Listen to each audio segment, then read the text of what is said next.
A step in the right direction for the Minnesota Wild after a 5-4 win over the Philadelphia Flyers. What did we like? Did we see a turning point for Cam Talbot? Plus, the Claude Giroux asking price. Very, very high. Are we still in? All that and more today on Locked On Wild.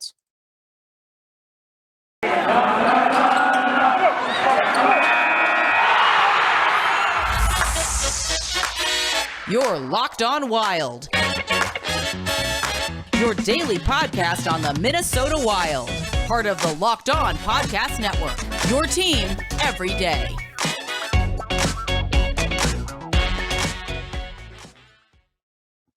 What's happening, everybody? Welcome to another episode of Locked On Wild, your daily Minnesota Wild podcast. Part of the Locked On Podcast Network. Your team every day. Thank you for making Locked On Wild your first listen every day. And just as a reminder, Locked On Wild is free and available wherever you listen to podcasts. On today's episode of Locked On Wild, we recap the 5-4 win over the Philadelphia Flyers, a desperately needed win for the Wild on the road. Looking at some of the things that we liked from the game, and we'll look at whether or not we think Cam Talbot may have started to get himself back on the road toward better performances. So we'll talk about that. Plus, we will update on the asking price for Claude Giroux and whether or not we think that that is still a viable route for the Minnesota Wild to go to try to improve the center position for the roster.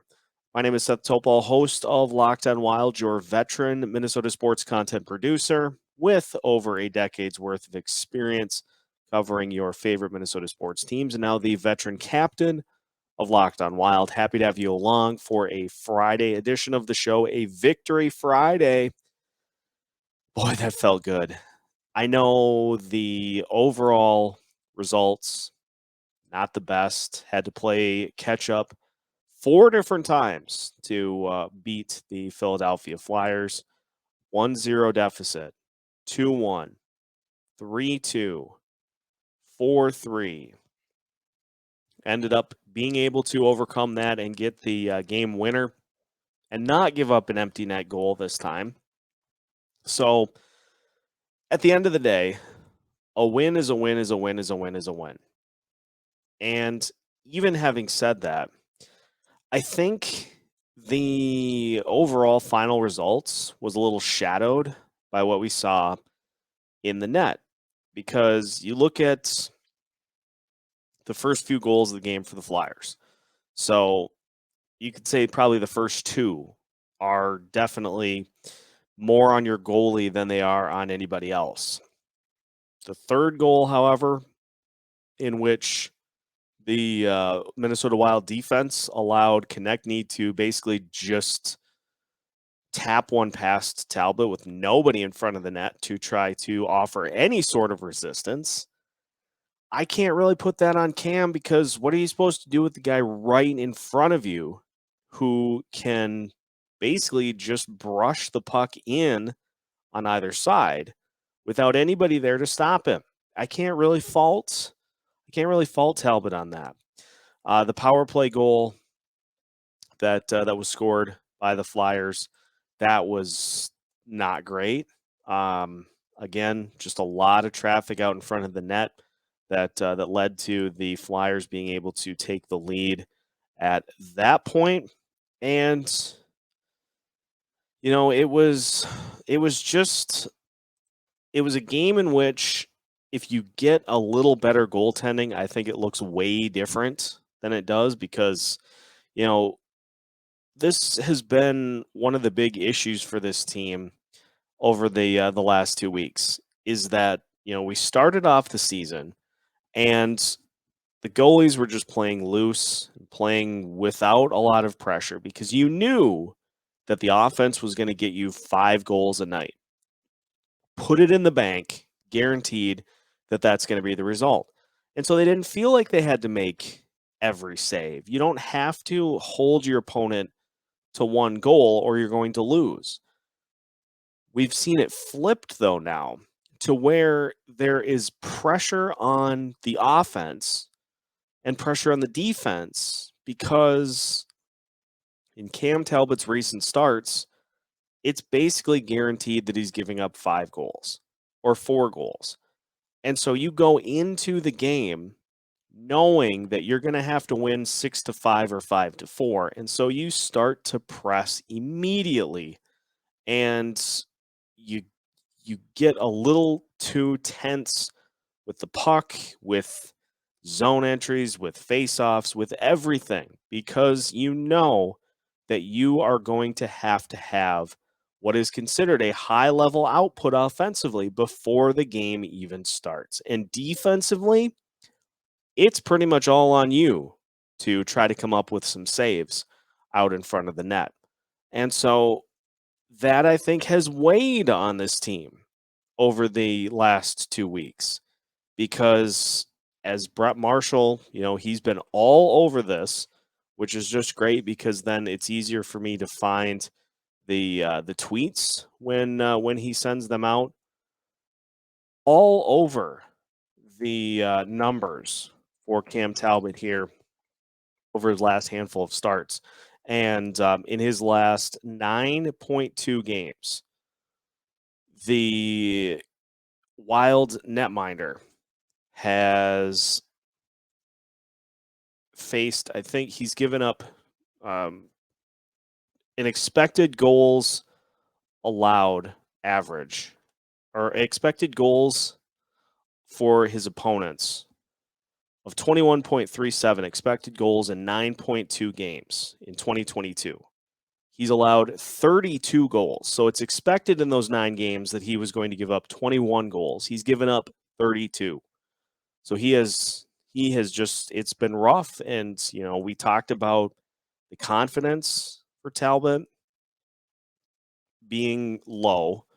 And so he's trying to do way more than he would normally do to offset it. And he's just guessing on spots. He's trying to anticipate what opponents are going to do, as opposed to simply playing the puck, simply reacting to the puck coming to him. And that leads to, it's no different than when an NFL kicker misses a field goal. And so instead of just aiming at the target, tries to compensate. Well, now I need to aim a little left so that I can draw the ball back in. That is when you are at your absolute worst, is when you are so far in your head that you turn simply doing your job into a math equation. Can't do it. And so we'll point to hopefully a turning point for Talbot in the third period, in which he kept the Flyers off the board completely. But I did want to get to some of the things that we liked in tonight's game, as hopefully points of bounce back for some critical players. Ryan Hartman, first and foremost, with 2 goals, the huge stick deflection late in the game to prevent the Flyers from the tying goal with an extra attacker. That was as good as Hartman has been pretty much all season. And so, a great bounce back for him. It had been a rough go, to say the least, for Hartman. And so, was some of that the fact that the Flyers are just not a great team? Probably. But was some of that him kind of just getting back to what he does best? Absolutely. So Ryan Hartman's bounce back was a great thing that we loved to see in the win. Also love to see the continued brilliance of the Boldy, Fiala, and Gaudreau line. Gaudreau with a goal, Boldy with a goal. That line brought it, and they worked the Flyers to death pretty much the entire game. Continues to be the one line that has been able to withstand this mess that has been the last 2 weeks of the Wild season. They just continue to be the anchor, the North Star, the compass that is keeping this team on the right path. And hopefully this is enough to convince the powers that be that we got to keep it intact, because it would be nice to have this line for a couple of seasons at least to let them continue to build and to blossom before our very eyes. So I thought that was very good as well.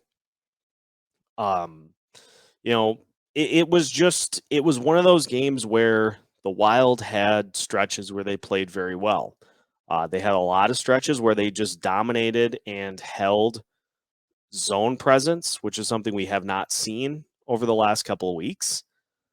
And I know it's the Flyers who are dead last in almost every offensive category, dead last in most every category. And we're I think 3-15 in their last 18 games. But when you are on a skid like the Wild are on, even those games aren't easy. And so for the Wild to be able to grit it out, gut it out on the road is a step forward. And so hopefully the big thing now is to take this step forward and to build on it, as opposed to one step forward and now another step or two steps back against Buffalo. Like, continue to build, put another foot in front of the other, and continue to move this thing along. That's what we're hoping we saw with Cam Talbot last night. And so we will talk about Talbot's third period as a big reason that the Wild were able to pick up the win against the Flyers. We continue to recap last night's win against Philadelphia today on Locked on Wild after this. The month of March is here. Spring is right around the corner. And if you are holding strong to your New Year's resolutions, trying to eat better, trying to look better, Built Bar applauds you, and Built Bar is here to help. If you're looking for a little bit of a change of pace with your Built Bar consumption, may I recommend the Puffs. Puffs are the first ever protein-infused marshmallow. They are fluffy, they're marshmallowy. They're not just a protein bar, they're a treat, and they're covered in 100% real chocolate. Just like all Built Bars, Puffs contain 130 calories, 4 grams of sugar, 4 net carbs, and 17 grams of protein. Compare that to your favorite candy bar, which is at 240 calories, 30 grams of sugar, dozens of net carbs. You can enjoy Puffs or any of your favorite Built Bars by going to Built.com, using the promo code LOCKED15 to get 15% off of your order. Again, use the promo code LOCKED15 for 15% off at Built.com. Continuing today's episode of Locked on Wild, and again, thank you for making Locked on Wild your first listen every day. For your next listen, make sure to check out the Locked On Now podcast, nightly recaps of every NHL game with analysis from our local experts. Locked On Now is free and available wherever you listen to your podcasts. Continuing to recap last night's win against the Philadelphia Flyers, 5-4. Wild pickup win number 32 on the season. So Cam Talbot started off, and first goal he gave up, it was a weird angle. Tried to shut the door on the right side of the net, but left the left side of the net open, and the Flyers were somehow able to tuck one past him. At that point, you're like, oh boy, here we go again. Gave up another goal, gave up a power play goal, and gave up a fourth goal, all within the first two periods of the game, to which led me to tweet that, yes, Cam Talbot is a great teammate. He's a great addition to this Wild roster, Wild locker room, but he is at present, and he has been over his last 9 games, a liability. If you're going to continue to win games and try to push yourself towards a playoff run, you can't keep spotting teams 2 goals in the first period and just say, "Yeah, we'll make the comeback. We'll complete this." It's not how it works. That just is not a sustainable recipe for success for this Wild team. And so, at that point, maybe a little bit up in the feels, but at the same time, like, you look at what Capo Kakinen has done over his last handful of starts, and I know he did not, he didn't end up getting the win against the Flames, and has had a couple of rough ones over his last handful of outings. But I think if the Wild do commit to the Capo's the one, Talbot's the backup, I think we'll see some more even type goaltending, and it boils down to what we talked about with Capo's confidence just being better than Talbot's at this point. The hope was that Talbot could have a nifty little bounce back game against the Flyers and could kind of get himself back on track.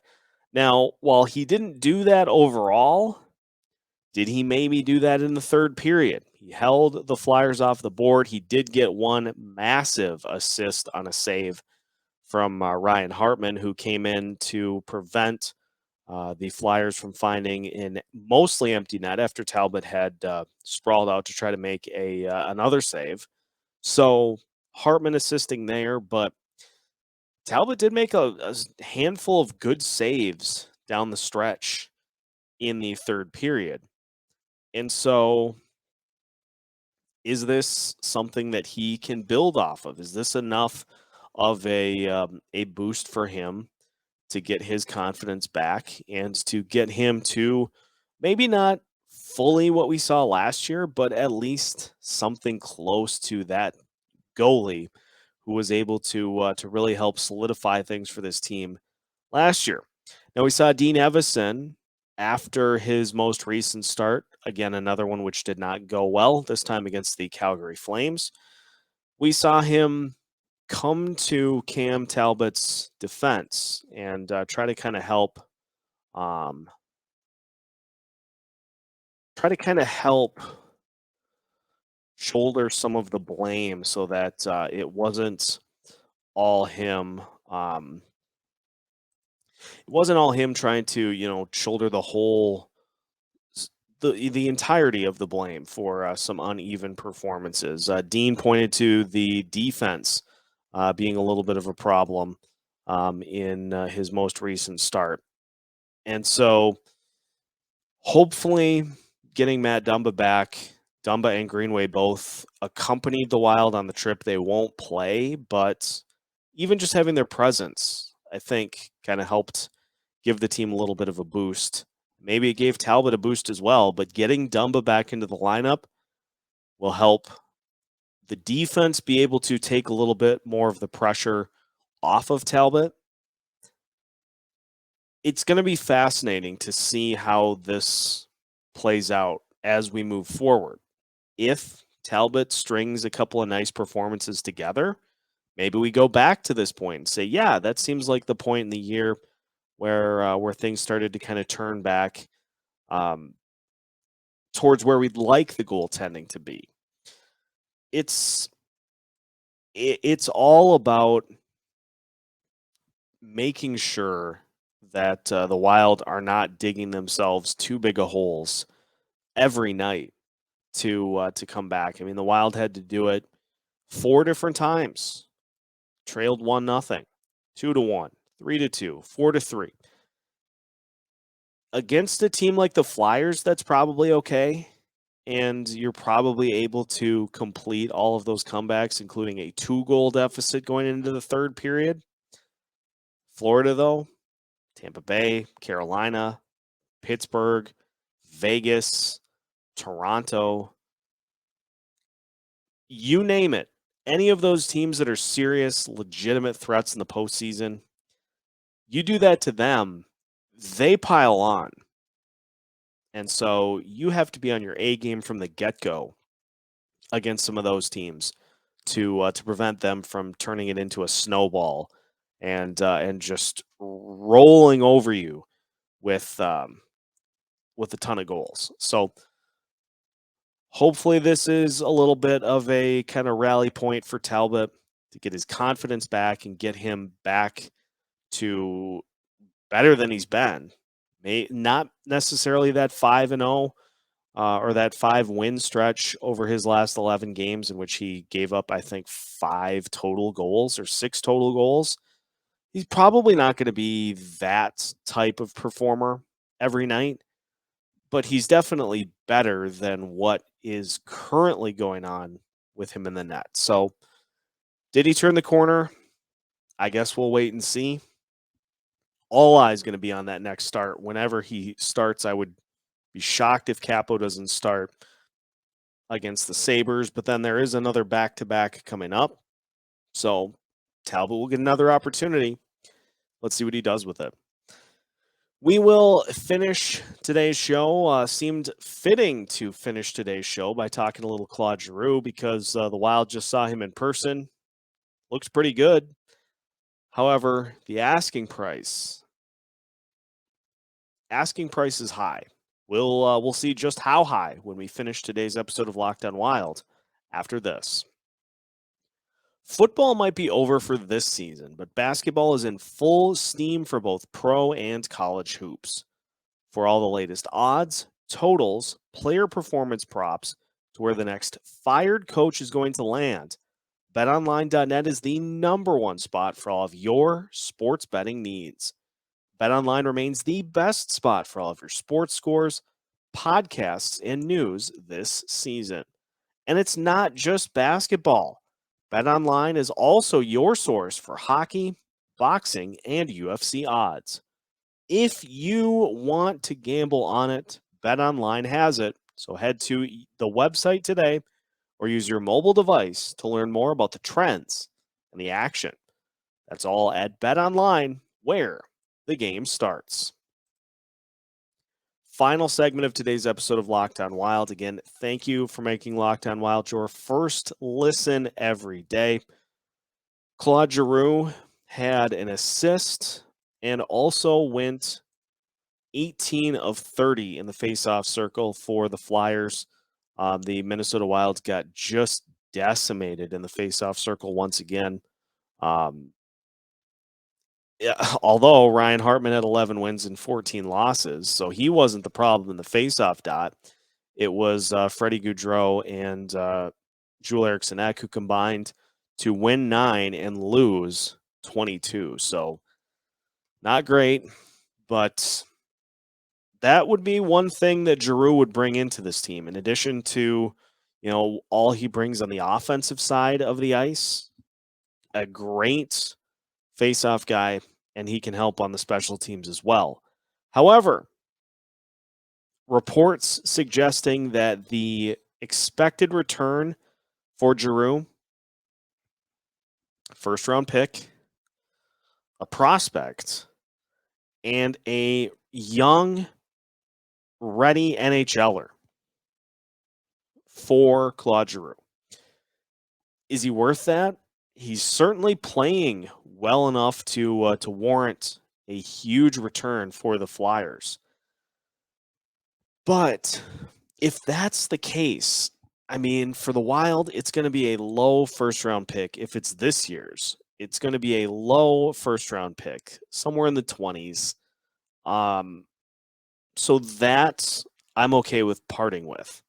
A prospect, Boldy, Rossi, Wallstead, untouchable.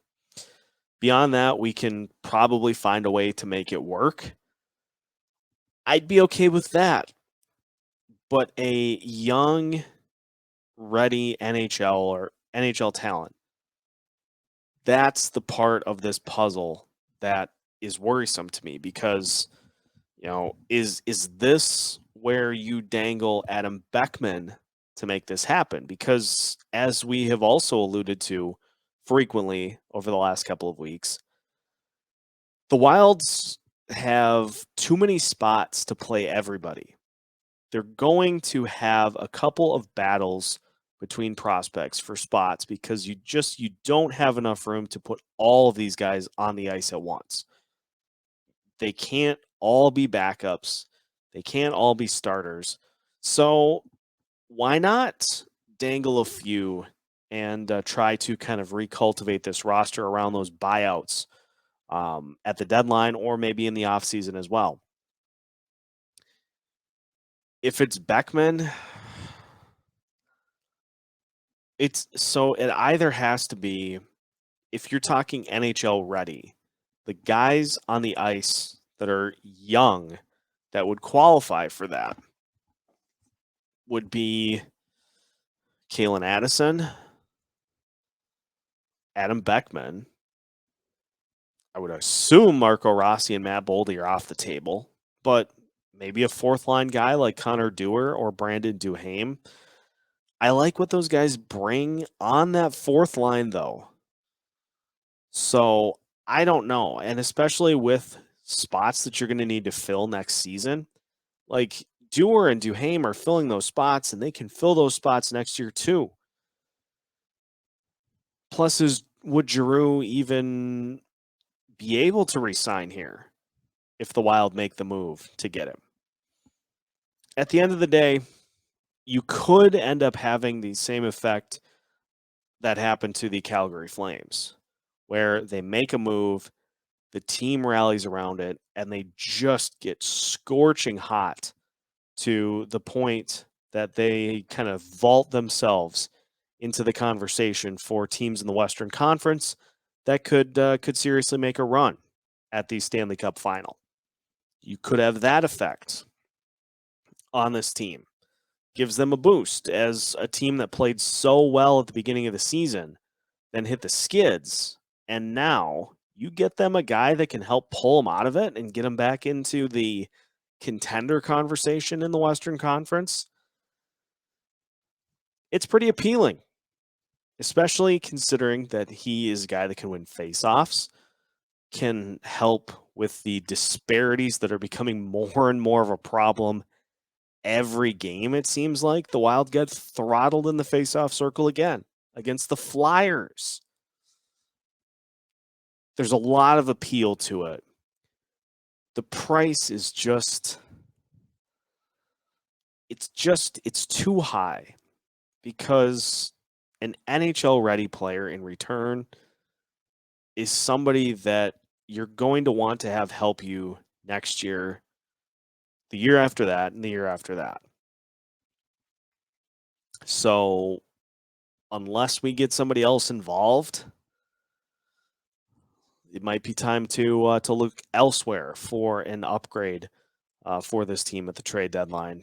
Now, if that doesn't become available and the asking price kind of drops a little bit, maybe Bill Guerin hops in and takes advantage of the Flyers kind of panicking. But while that is a possibility, there's also a possibility that the price increases with multiple teams trying to be the ones to outbid each other for Giroux. So there are a lot of factors here. It's just, if it's going to be a prospect in an NHL ready player, then I have pause. And I think that is going to wrap it up for today's episode of Locked On Wild. Now that your first listen of the day is done, make sure to head over to the Locked On Fantasy Hockey podcast. Hosts Steele Roden and Flip Livingstone make you the expert of your fantasy league. Locked On Fantasy Hockey is free and available wherever you get your podcasts. Just like Locked On Wild, we're available anywhere, anytime you want to listen.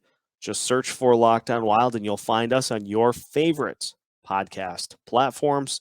You can also follow us on social media. Make sure to follow the Locked On Wild Twitter account for the Locked On Madness tournament. Voting underway for the final region of the round of 64, the Soda Pod region. So make sure to vote on those defenseman matchups in the round of 64. Then we'll take a little break and we'll get you back and set for the round of 32 next week in the Locked On Madness tournament. Also, make sure to keep up to date with us on any big Minnesota Wild news. If a puck drops or big news hits anywhere in the state of hockey, Locked On Wild has you covered with new episodes every Monday through Friday as part of the Locked On Podcast Network.